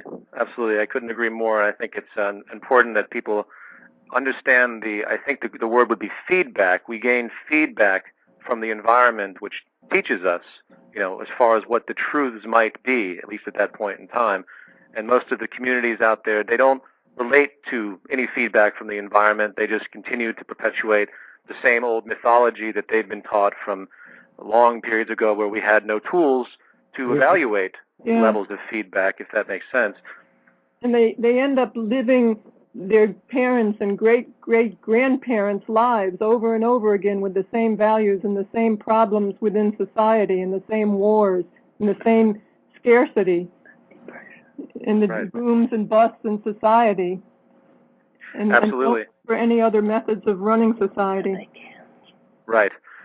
I think there was a great quote, I believe I think it was in your book, Jacque, that man seems to think that his current place, his current society is the apex of all of civilization, and that is the top of it, and it will never get any better. And it seems that people fall into that even to this day, that they, such as the free market, they feel this is it.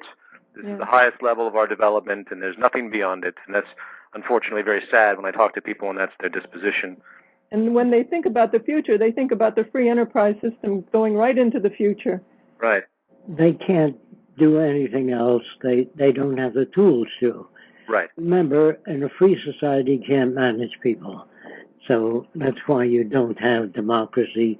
You never had democracy. If you don't believe me, think about this next statement. Did you vote for the space program? Did you vote for the design of the Capitol building? Did you vote for the arrangement of Congress? Did you vote for the Supreme Court? You don't participate in anything. You're just under the illusion that you live in a participatory democracy. Yes, those fantastic examples. I couldn't agree more. And unfortunately, people's ideas of democracy and freedom really are contingent upon them walking out the door and buying stuff from the store.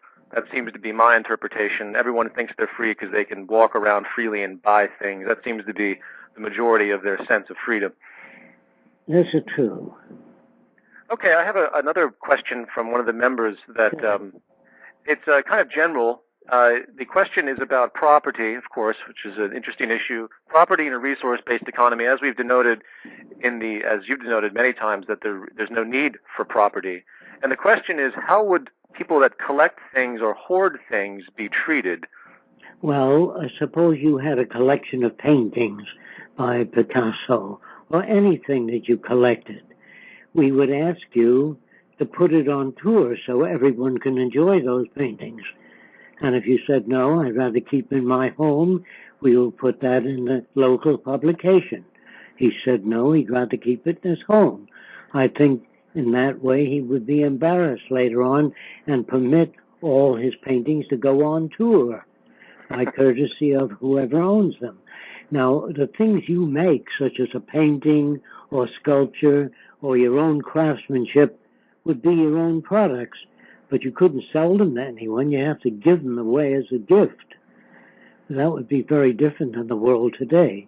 But if you're a craftsman, you make things, they're your possessions. If you make things out of wood or clay, whatever you do, your own craftsmanship, you can own. If other people want it, that would be up to you if you wanted to give it to them or put it on tour or let them use it, whatever it is you want to do.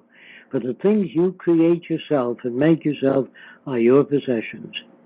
But I think that people that did that, whether it be painting, music, they would want to put it out there so others can enjoy it, particularly if they're brought up in the new society. They're sharing this training of sharing ideas and your art and your music and your ballet, whatever it is that you do, you'd want to share with others. Absolutely, and I would also, the example that you give in the book you wrote many years ago, how when someone creates a painting, they can be digitally reproduced, and they can be made available just as an audio recording is today. For example, you don't see many people having old Beatles reel-to-reels and caring that much about owning the original reel-to-reel audio recording of some group. They would rather just have the music. And I think paintings and even sculpture can be recreated or digitally reproduced. Absolutely. Yes, I think that people use that example a lot, and I think they don't really put that into perspective. So thank you. See, here's another one. Jacque, I have been contemplating the situation of competitiveness in sports. Would it be thinkable that people could continue to play competitive sports, albeit in a friendly manner as in a pastime? In other words, can friendly competitiveness exist in a system without scarcity? That's the question. I don't think so, but I do think that we can. Say if you wanted to play tennis, you would play against yourself. A replication, visual replication, they would hurl the ball at you and you hurl it back, and you'd improve your ability. But you don't have to beat anyone to feel good. You don't have to be better than anyone else. You can accept that other people can lift heavier weights than you without particularly envying them. You can admit differences in behavior and range and abilities. There's nothing wrong with differences in ability without feeling defeated. In a sane society, you will admire other people that have abilities beyond your own. You don't have to feel bad about it. You feel bad in a competitive society where a kid could run faster than your kid and he wins a medal and your kid feels defeated. That's the rules of the game that defeat him. So I would say competitive sports would eventually be outgrown, the need for it. If you win an automobile race, it doesn't necessarily mean that the car that you won the race with is better than the other car. You may have joggled in position and prevented the guy behind you from getting into your position. Do you know what I mean? It doesn't prove it's a better car. In other words, there's so much falseness in the competitive system. I would say that in the future, people be inclined to make airplanes and automobiles safer. This would be the incentive, the new incentive system. Yes, absolutely. Also, this idea of competitive sports, like even in high school and football games, and they really prime you when you're aiming for your own school to win. They really prime you for nationalism, for your own country too, and they can easily get you to go to war with those types of feelings and ideas. One country against the other. Good point. That's a very good point. I think we see that type of subtle indoctrination of mentalities in many different walks, including the video game industry. One of the most promoted type of video game is the war, fighting, gun, slaughter games, which people love across the world, it seems, at this point. And I think that also creates this issue of this indoctrination for competitive mentalities to inspire kids to go to war. I was reading an article actually about kids in the Iraq War, and they were talking about how they would play these video games in simulation that were actually commercial games to prepare themselves for their combat, which I thought was very sick and twisted because they were associating fun with killing people, Mm-hmm. So I thought that was... And we have that with young kids. You sell them guns and armament and when they're very young. Yes, absolutely. Little toy guns. Soldiers, toy soldiers. Right, the toy soldiers and all that. Oh yeah, G.I. Joe, I'm sure everyone remembers those.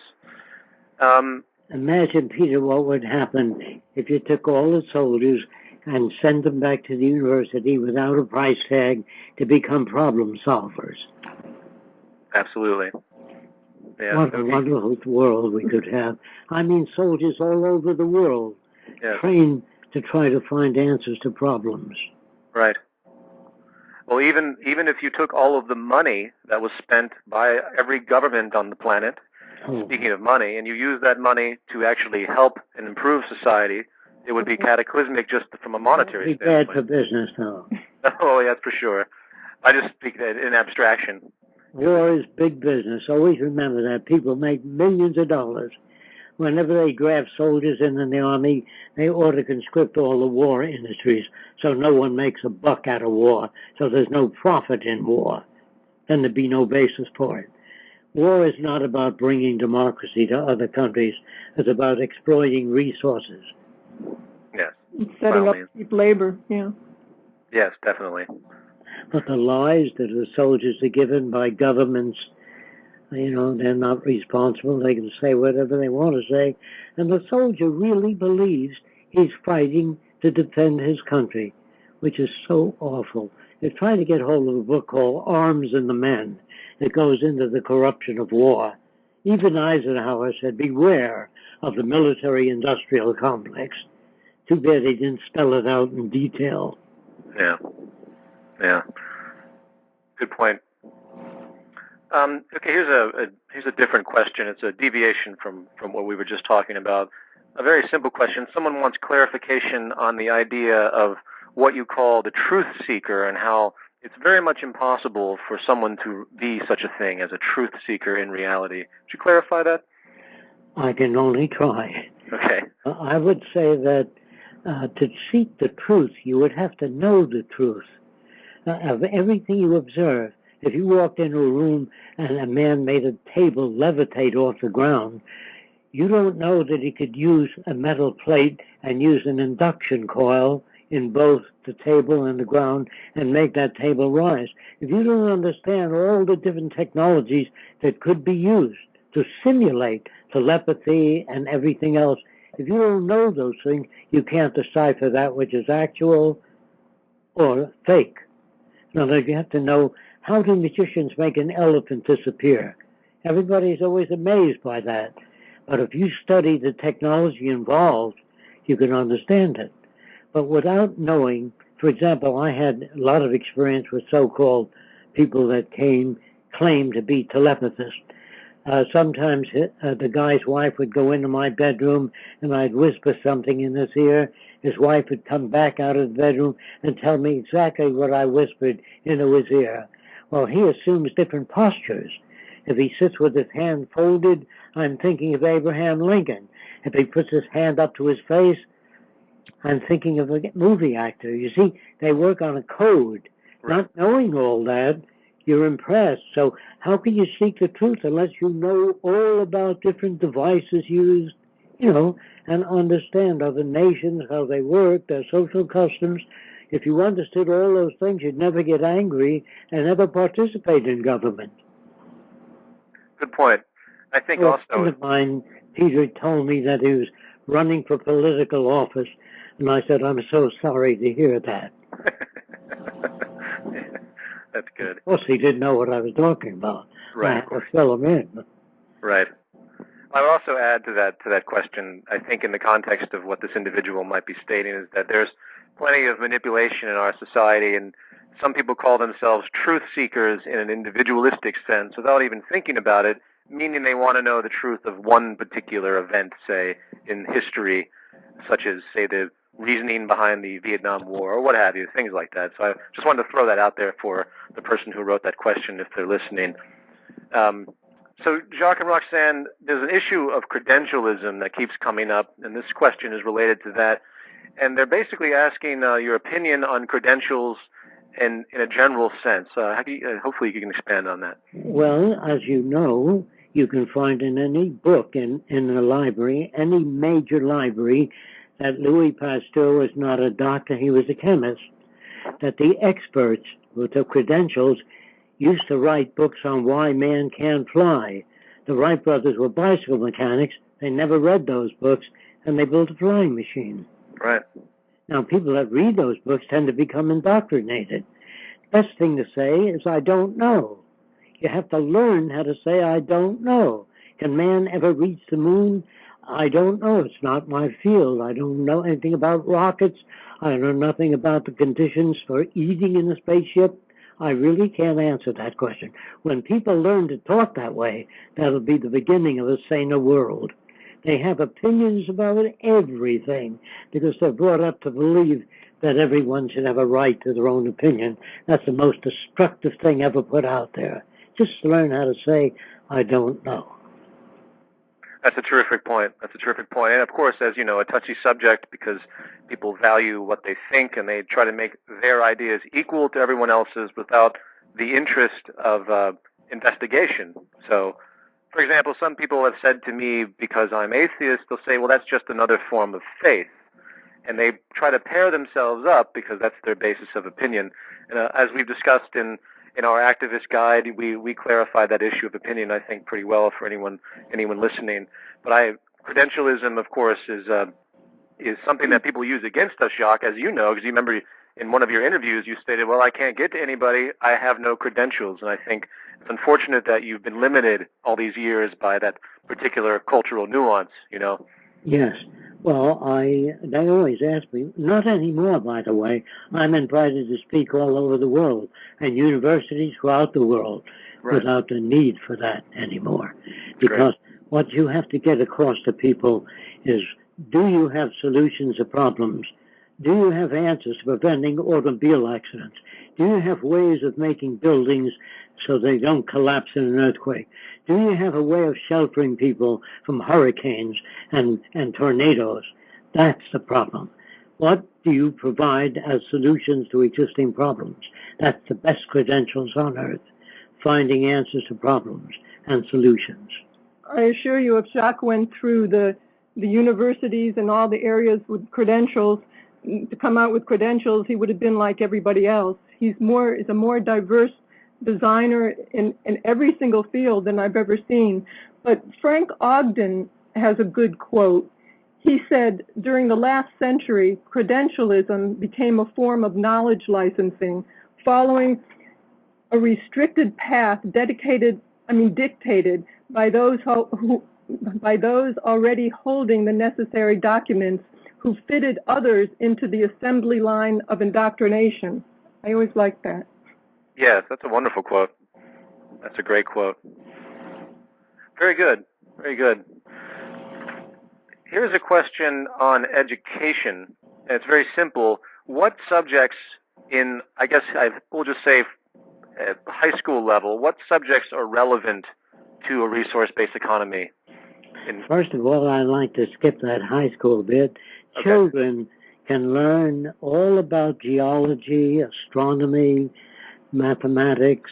They don't have to be told a little Dickie Deer and the sheep. They don't have to be given fairy tales about Cinderella. They can learn continental drift. They can learn all about how we depend on the environment for survival. If we pollute the ocean, it hurts us. Children don't have to be told all these phony stories. People think that the child's mind is interested only in fairy tales, Jack and the Beanstalk, Cinderella, or the Mickey Mouse Club. That's an insult to the human brain, the Mickey Mouse Club. My children were always interested in any subject at all that related to the world we live in. Don't have to bring them up with that garbage. You make it impossible for them to reason later on if you bring them up with fairy tales. They have to undo all that. Then you want them to become realistic and scientific. They can't. They're raised on emotions and hopes and wishes and aspirations. You know, when kids are young, they can learn how beavers build dams, how the rings in the trees show you the ages and the weather conditions at the time. They can learn all sorts of things that's just as interesting and more interesting than the fairy tales they give them, the brutal fairy tales they give them. So education starts very young, and the subject matter will be many different branches of science: meteorology, chemistry, physics, biology, botany, but there'll be no businessmen, no investment brokers, no lawyers, no judges, no priests. There'll be no profession that's parasitic, that does nothing to enhance the world.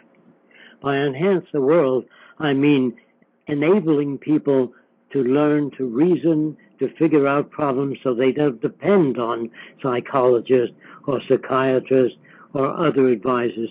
The school will give you the tools to learn to disagree with another person without getting angry. They will provide you with the intellectual tools to be able to solve problems or know where to find the answers, rather than your grandfather or your brother-in-law. You'll know where to get the answers. Somewhat like the laptop, somewhat like the computer age. You can look up many different things on your computer. If you know how to use it, you can find out all kinds of information.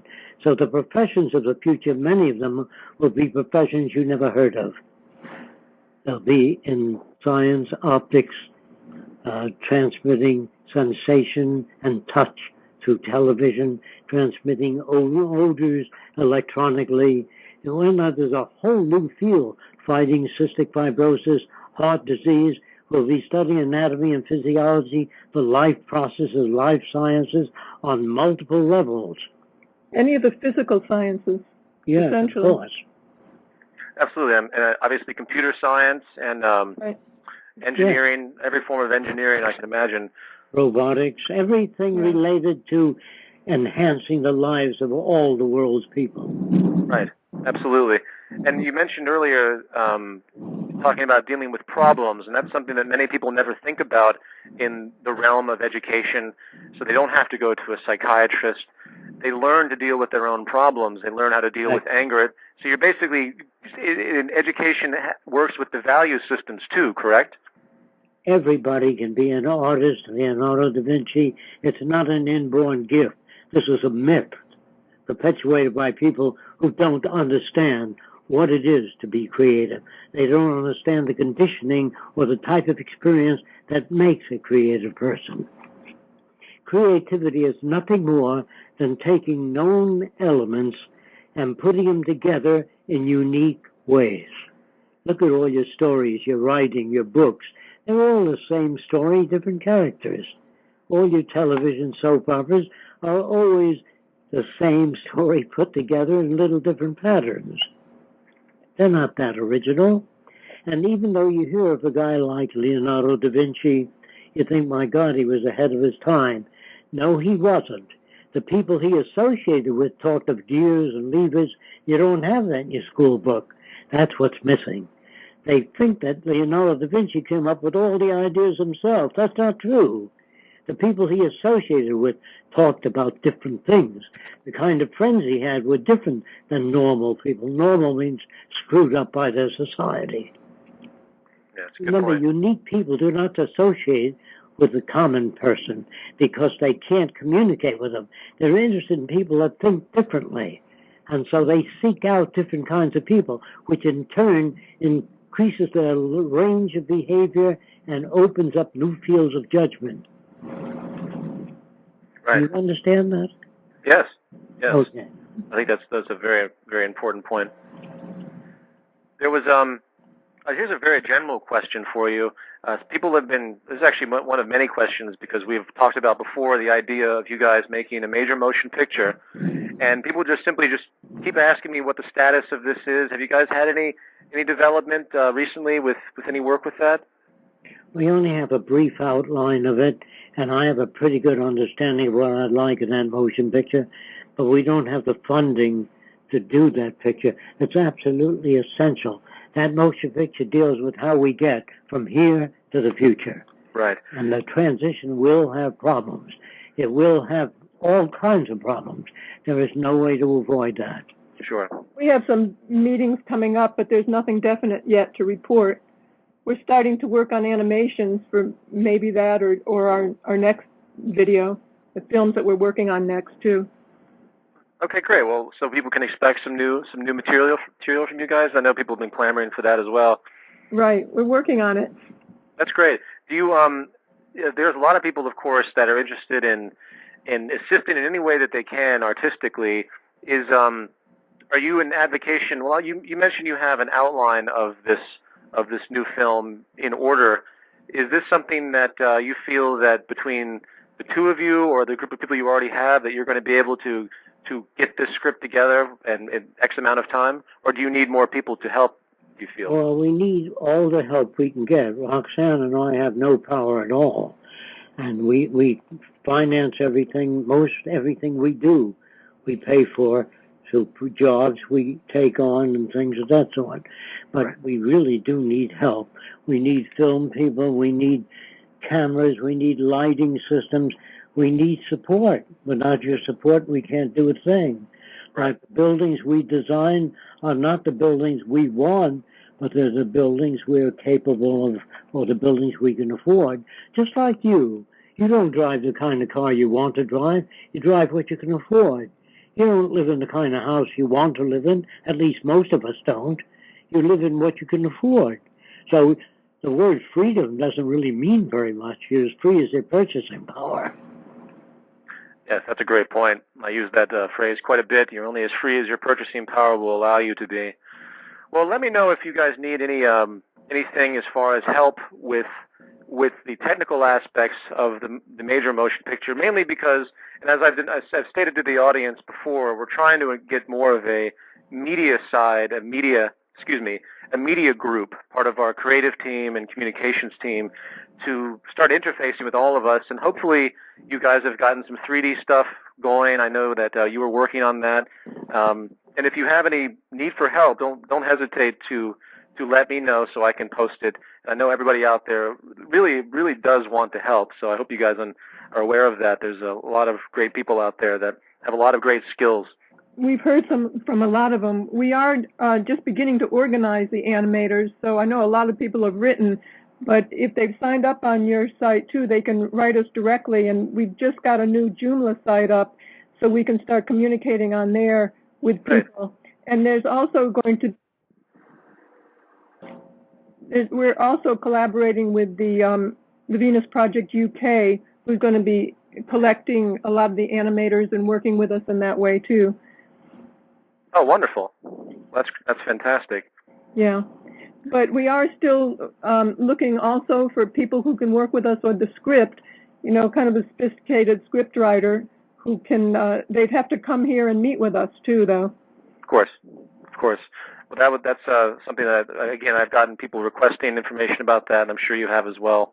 So that's everyone out there, give some thought to, and as I mentioned before, I'm going to try and create what I call a Zeitgeist media project, for lack of a better term, and this will be a resource of people that work in media or have skills in media, and perhaps, and as actually, sorry to keep jumping around, there was somebody that made a recommendation, Jacque and Roxanne, that we could create a donation center, perhaps for the major motion picture, if it was to be an independent production. That is, we hire freelancers to do everything. Yeah. You hire freelancers. While I'm still in the advocation that once the script is prepared, we bring it to a major director and a major producer, at least initially, to see what kind of response we could get. Because they really have to come out here. It'd be very difficult for them to put the script together without the visualizations we have. Well, that might, yeah. People understand it. Well, I think a package would be created if we were to meet with the major director, and we would probably have to travel to see them first. But we can talk about those issues later. Yeah, sure. I think that would work. You know, and we have a lot of things written down in terms of the script and the storyline, but we do need a script writer to put it together and then sit down with us and work it out that way too. Absolutely. Well, I'm struggling to try and prepare the new Zeitgeist film, and I will be visiting you guys in early August to interview you guys again for that. So I look forward to that. Are you coming alone, Peter? What's that? I'm sorry? Are you coming alone? I most likely will be coming alone, yes. Okay. But I'll let you know if that changes. There's only a few minutes left. I really appreciate you guys coming on again, and I'll talk to you very soon. Well, thank you. I hope I've been able to answer your questions.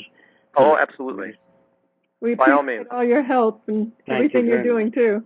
Oh, it's my pleasure, and I'm really just astounded to see the response from the community and everybody out there that's listening right now, because it's definitely growing, and there's a lot of new developments that are slowly coming up and better organizational structures that are working. So we're getting more operational every day. So I'll keep you guys posted, and thank you very much. Okay, thanks. Okay, Bye-bye. Take care. Bye. Okay, in the last few minutes that I have left, I wanted to make one final point about some emails I've gotten regarding people that are kind of frustrated with the way the organizational structure of the site is. Excuse me, sorry, I'm a little flustered today. The organizational structure of the site is coming together slowly, but we have to kind of be patient while all of this. There's a lot of people that have been very excited, and they're wondering why there isn't more happening in certain projects teams, there isn't more organization. It's mainly because there hasn't been time to get to that point of organization. And I want everyone to kind of relax a little bit, because I get some frantic emails of people that really want to jump out with full force and create change, which is amazing. And I love that interest, but we can't get too extreme about it because we're not operational yet. And what I mean by that is, obviously things are happening, but I have some very specific ideas for communication and mass awareness, but I can't do it yet because we don't have the autonomous infrastructure on the site to do it. So those of you that feel a little bit discontent about certain issues, and I'm speaking very generally because I'm personally been flustered with the site as well as far as the organizational structure. We have the different teams, we have project managers, we have content managers, and we have this huge slew of new chapters which are going to be intertwined. Please bear with us and just kind of relax a little bit while we go through this developmental stage, and give whatever input you can. I'm always open to input. I get killed with emails, but I eventually get through them, and it's still very, very helpful to get feedback from everybody as far as suggestions for structural issues and things of the like.